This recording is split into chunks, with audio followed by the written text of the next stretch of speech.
آج کی آیت۔ لیکن کیا خدا فی الحقیقت آدمیوں کے ساتھ زمین پر سکونت کرے گا؟ دیکھ آسمان، بلکہ آسمانوں کے آسمان پہ بھی تو سما نہیں سکتا۔ یہ گھر تو کچھ بھی نہیں جسے میں نے بنایا۔ دوسری تواریخ 6 باب 18 آیت۔ عزیزو، بائبل مقدس میں داؤد ایک مثالی کردار ہے جس کے لیے خدا نے فرمایا کہ مجھے میرے دل کے موافق مل گیا، ایسا اعزاز جو کسی اور کو نہ مل سکا، باوجود اس کے اس کی زندگی میں سکون اور آرام کمیاب تھا، مگر خداوند اپنے وعدے کے مطابق ہر پل اس کے ساتھ تھا۔ داؤد جب بادشاہ بنا تو اس کی دلی خواہش تھی کہ وہ خداوند کے لیے ایک گھر یعنی ہیکل بنائے، مگر خداوند نے اس سے کہا، تو جنگی مرد ہے، تو نے بڑی خون ریزی کی اور بڑی بڑی لڑائیاں لڑا ہے، سو تو میرے لیے گھر نہ بنانا۔ ہاں، تیرا بیٹا سلیمان جو تیرے صلب سے پیدا ہوگا وہی میرے لیے گھر بنائے گا۔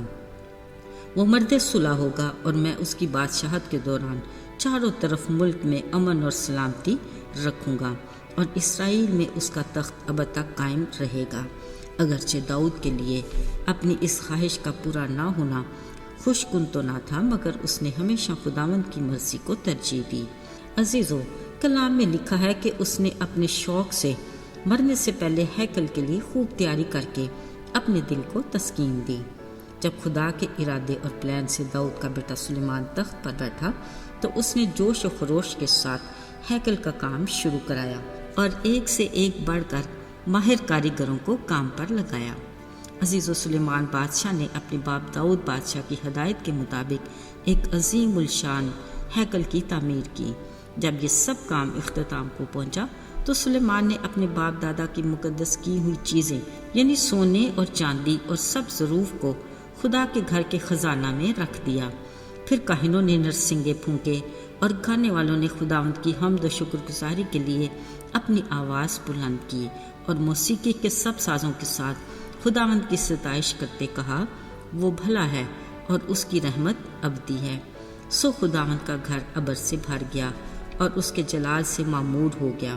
سو سلیمان بادشاہ نے ایک بار پھر خداوند سے دعا کی کہ دیکھ آسمان، بلکہ آسمانوں کے آسمان میں بھی تو سما نہیں سکتا، تو یہ گھر تو کچھ بھی نہیں جسے میں نے بنایا۔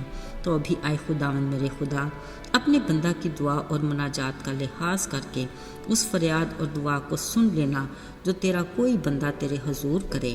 تیری آنکھیں اس گھر کی طرف جس کی بابت تو نے فرمایا کہ میں اپنا نام وہاں رکھوں گا، دن اور رات کھلی رہیں، تاکہ تو اس دعا کو سن لے جو تیرا کوئی بھی بندہ اس مقام کی طرف رخ کر کے کرے گا۔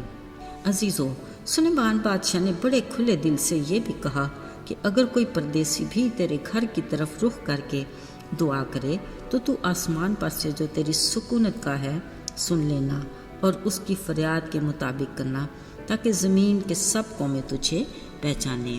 ساتھیو، ایک بار پھر خدا اپنے بندے سلیمان بادشاہ کی طرف متوجہ ہوا اور اس نے کہا، اگر میرے لوگ خاکسار بن کر دعا کریں، میرے دیدار کے طالب ہوں، اپنی بری راہوں سے پھریں، تو میں آسمان پر سے سن کر ان کے گناہ معاف کروں گا اور انہیں ہر طرح کی بحالی عطا کروں گا۔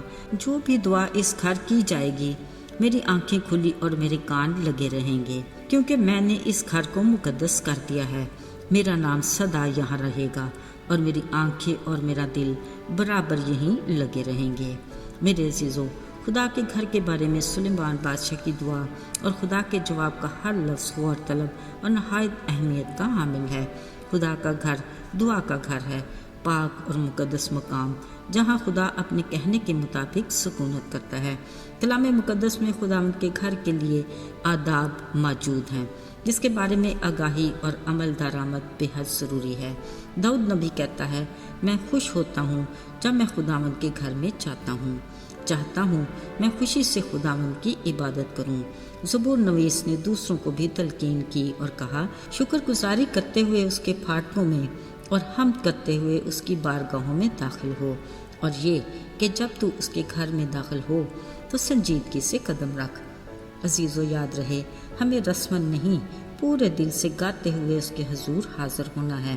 اگر ہم چاہتے ہیں کہ اس گھر کا مالک ہماری طرف متوجہ ہو تو ہمیں پورے دھیان اور گیان سے اس کی طرف رجوع کرنا ہے، اس کی موجودگی کو محسوس کرنا اور دل سے اس کی طرف مائل ہونا ہے۔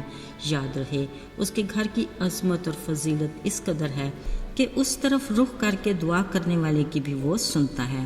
کلام مقدس میں دانیال کے بارے میں لکھا ہے کہ اس کی کوٹھڑی کا دریچہ یروشلم کی طرف کھلتا تھا۔ وہ دن میں 3 مرتبہ حسب معمول گھٹنے ٹیک کر خدا کے حضور دعا اور شکر گزاری کیا کرتا تھا۔ یاد رہے ایک بت پرست ملک میں یہی اس کی کامیابی اور سرفرازی کا راز تھا۔ ہمیں بھی خدا کے گھر کی عظمت کا احترام کرنا چاہیے اور اپنی زندگی میں دعا کی اہمیت کو کبھی فراموش نہیں کرنا چاہیے۔ آئیے دعا کریں۔ آسمان اور زمین کے خالق اور مالک، زمانوں اور وقتوں پر اختیار رکھنے والے قادر مطلق باپ، ہم بڑی خاکساری سے تیرے حضور میں آتے ہیں۔ آج ہم اپنے ہم ایمان عزیزوں کے لیے تجھ سے التجا کرتے ہیں کہ تو ہمارے ایمان کو بڑھا اور مضبوط کر، آپس میں محبت اور یگانگت کی روح عطا کر کہ ہم مل کر تیری بادشاہی کی خوشخبری میں حصہ ڈالیں اور اس بات کا خیال رکھیں کہ کوئی تیرے فضل سے محروم نہ رہ جائے۔ یسوع کے جلالی اور مبارک نام میں آمین۔